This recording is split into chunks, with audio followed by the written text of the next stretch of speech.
All right, hey everyone, here's your little freebie today for all my LHP droogs, my brothers and sisters out there. Um, Reject all illusion and lies, accept only truth in all of its beauty and horror. Okay, in the trading world, people love them some Fibonacci. Maybe because, most of them are right hand path, and, Fibonacci was a Christian monk doing his math thing. I mean, don't get me wrong, the guy was smart and he came up with something very, very cool. Unfortunately, doesn't have a goddamn thing to do with price charts or any kind of two-dimensional chart, or at least not with a XY, going that way sort of thing. So, who is Fibonacci, and why do people basically why have they almost made a religion out of the Fibonacci ratios in regards to trading? Uh, Basically, he made it so they didn't have to think, and the right hand path. They love them some quick and easy answers where they don't have to think or actually figure out anything for themselves. Hey, sorry, that's the truth. If you're sitting there, oh no, Fibonacci's that stuff's dead on right then. In retrospect, it is. Let me show you why. Somewhere in our evolution, being able to like recognize patterns and see patterns, basically everywhere. This helped us out. I'm not exactly sure how. I wasn't there back in the caveman days. Um, but obviously evolution, nature said, hey, you know what, this is a handy skill for you guys to have. And so people who had that skill procreated, and here we are with all of the conspiracy theory people who in the age of the internet live to see hidden messages, hidden meanings. There's something in the subconscious that wants to know something no one else knows, and like, hey, I'm really smart, I figured this out. So let's look at Fibonacci. First, the guy himself, super smart. You're never going to hear me ever say a bad word about the guy. But what was it he was doing? Okay, it's two things that he's known for. One, wave mechanics. You toss a pebble into a pond, the ocean, whatever, and you watch the waves. And what's going to happen is the waves, you're going to have a peak of a wave, and it's going to go out a little bit, and then it's going to make another peak. But that peak is going to be lower than the first one.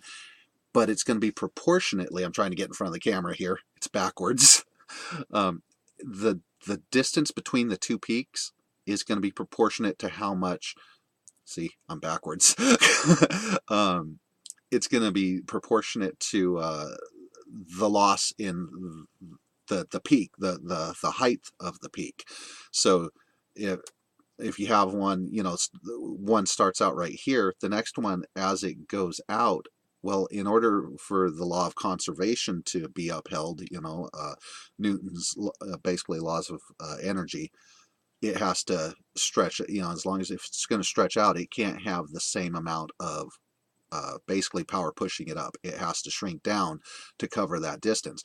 And then the next one, it's going to go out a little bit further, but the peak is going to get lower. And as you watch, the peaks just get lower and lower and lower until finally you again have a still pond. The next thing that he did was he looked at, and this is where people get the Fibonacci sequence, by the way, and the ratio between those two peaks of the waves and all the subsequent peaks of the waves. That's where you get the ratios. The Fibonacci sequence: 1 plus 1 is 2, 2 plus 1 is 3, 3 plus 2 is 5, 5 plus 3 is 8, and then it keeps going on. That was actually looking at propagation of species. Basically, you have two bunnies, and you say, okay, well, every 3 months, uh, these bunnies have a baby, and then those every 3 months, those babies have a baby. Get together with another two. And how many rabbits, bunnies will you have in 10 years? And you can use the Fibonacci sequence to kind of figure that out, or at least kind of get a ballpark. So what does that have to do with trading? Not a goddamn thing. First, let's look at a chart. And this is going to be a messy one. I've put all of this on here to illustrate a point. But first, let's just look at the chart. We have a wave. People call this waves. It's not a wave. Yeah, maybe. Oh shit! I grew up in a desert, and I know what a wave looks like.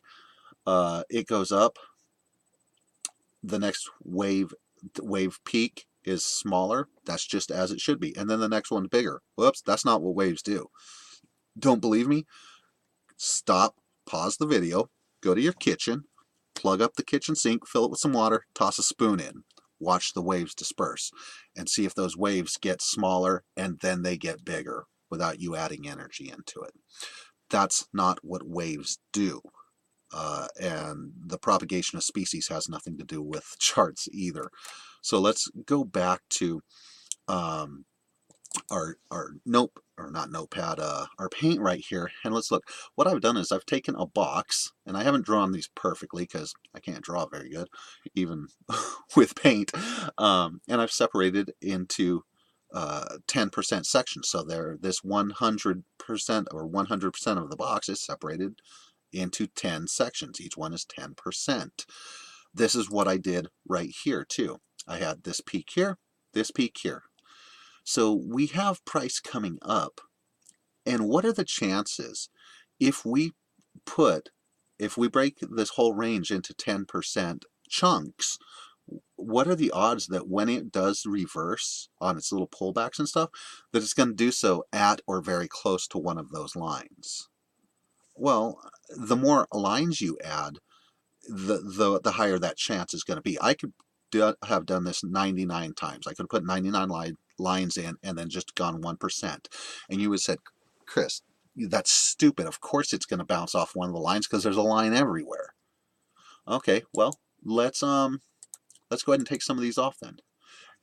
If you know that there's for every, if there's a bunch of lines, obviously it's going to come up and it's going to bounce off of one of them. And you're going to say, oh my God, look, it bounced off the line just like it was supposed to. But if you have 99 lines on there, or 20 lines, or 30, you're like, well, of course there's a line everywhere. Of course it's going to bounce off. But people don't think about that when they do Fibonacci. And they add and they're like, oh my God, it's like Nostradamus made this thing, man. And what is the difference? We just took out some of the lines. What are the chances that it's going to bounce off more often than not? There's no magic here. There's no golden ratio here.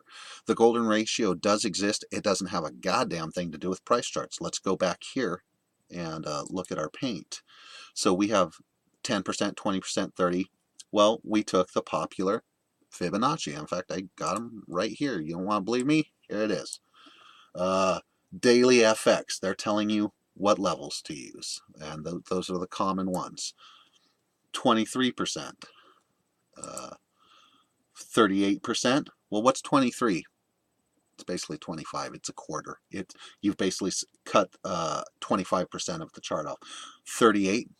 Well, that's 40%. Well, if we have basically 25% or 20%, well, what's double that? 40%. Well, we didn't get 40. We got 38. That's why it's different and it's way better. 50%. Well, we had 25%. What's double 25% or 23? Well, I guess it would be 46 point something percent instead of 50. It's the same damn thing, guys. You just pick some arbitrary numbers now. Like, say, the Fibonacci ratios do have meaning in nature. This has nothing to do with a chart. When you're looking at if a chart will bounce up, bounce down, you're basically just dividing it up and putting so many lines on the chart. Sooner or later, it has to bounce off of one of them. Just statistically, it has to. So what do we have? 23. Or we could say 20, 40, 50, 60, 80. Wait, what's that? Let's take out the 50. 20, 40, 60, 80. You've just divided the chart up into quarters, and then you put a center line on. That's all you did. Of course it's going to fucking bounce off of them sometimes. It doesn't mean there's some magic going on there, guys. I didn't get into it, but I just decided to walk away from the conversation because I was like, Fibonacci has no place in markets, in trading. And this person, oh, the Fibonacci ratio, it's great, it's this and that. I'm like, dude, just look at it. You're just dividing it up into quadrants. There's another one, I think it's called, no, it's not the equidistant channel. There's one of the other channels, I forget which one. Let's see here. Maybe it is the equidistant. And it basically just divides it up 25, 50, 75, 100, just chops it up into quarters. Fibonacci is chopping it up into quarters.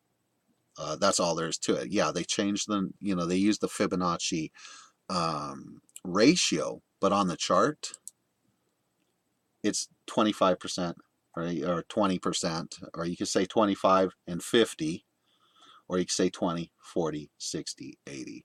It's just chopping it up into quarters. Instead of saying 80, we said 76 and 62 and 38 and 23 instead of 20, 40, 60, 80. That's all you did.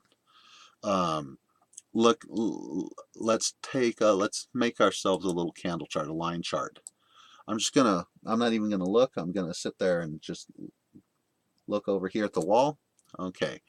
And let's see what happened. How often did we bounce off of one? Oh my God! It's just like all the fucking Fibonacci and Elliott wave places said. Oh my God! Look, it bounced off of that line. What are the fucking odds? Oh, look at that! It made it like almost right to it. And that one it did. It made it right to it. Fucking. This is like being able to see the future. No, you've got it basically fucking. You've got the entire range chopped up into equal portions. And so every now and then it's going to come up, and just statistically, even if you just randomly do it, here, let's do it again. I'll make a bigger pencil this time, and we'll do black. Let's do black on a bigger pencil. And again, I'm going to start here. We're going to go on a downtrend this time. I'm going to start here. I'm going to look away and just kind of go, and let's see what happened. Oh, we went backward in time there, huh? That's how good Fibonacci is. You can go back in time. That's how fucking magical it is. How many times? Well, we hit that line. Oh my God, we went right to the 23%. Fibonacci never fails. Oh my God, we went right past the 38% and then bounced off. Fibonacci never fails. I was just fucking doing that shit randomly. I wasn't even looking at the screen. Reject all lies and illusion. People want to convince themselves that there's some hidden thing going on here. It's not. Understand why why a candle forms. Why does rejection happen? How does it happen? If you understand what makes the market reverse, then you can see which way it's going. You can see it. You can know when the buyers lose control, when the sellers lose control. It has nothing to do with fucking magic, numbers here, or these magic 38% or 61.8, which I just put it up to 62. There's nothing magical about this. You just watch me just randomly hit them because you have the chart. Let's say if we came up with, fuck, maybe I should do that. I think I'm going to write me an ebook. I could probably get it done in a weekend and say how there's a magical thing. I won't call it 10%. I'll call it 9% and 18% and 32% or some bullshit like that. And I'll be able to sell it. You watch. I'll be able to sell that fucking ebook to the fucking sheep, because they'll say, oh look, my God, man, look, it went right, to right when it went to the levels he said it was going to. Look right there, it bounced off right there. Look right there, it bounced there, it bounced there, it bounced there. Oh my God, the 10% rule can't lose. How fucking retarded is that? Guess what? Fibonacci was a genius. People who use Fibonacci on price charts, fucking retarded.